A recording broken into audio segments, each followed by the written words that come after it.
Vous l'avez tous vu, mais est-ce que vous l'avez vraiment compris? Voici l'histoire de Hunter Galactic.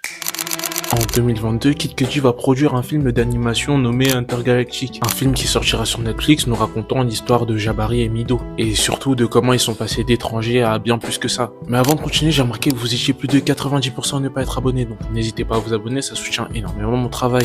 En fait, Kid Cudi, dans ce film, au-delà du fait de vouloir nous raconter une histoire, il va surtout chercher à nous faire ressentir quelque chose. Et son pari est réussi parce que aujourd'hui, beaucoup de gens parlent de la vibe du film, de ce qui fait vraiment ressentir en fait. Et en plus, Kid Cudi ne va pas chercher super loin, il raconte la complexité de nos relations actuelles. Avec Jabari et Mido, on a deux personnes qui veulent s'aimer mais qui ne savent pas vraiment comment le faire. Et c'est une réalité que beaucoup d'entre nous vivent. Apprendre à laisser quelqu'un entrer dans son monde tout en ayant peur de le perdre. Et entre les deux personnages principaux, quelque chose va se construire. Doucement, maladroitement, mais surtout, honnêtement. Et je ne peux pas parler de ce film sans parler de la bande son et des visuels. Je pourrais même dire que c'est comme un peu le troisième personnage principal de ce film. Parce que tout du long, ce sont des éléments qui vont nous accompagner. Un jeu de couleurs qui vont transformer New York, une ville de millions d'habitants, en quelque chose de super intimiste. Des fois, on aura l'impression que malgré tout ce bruit et tout ce qu'il y a autour, les personnages sont seuls au monde. Et on arrive à comprendre les scènes sans même savoir ce qui se dit.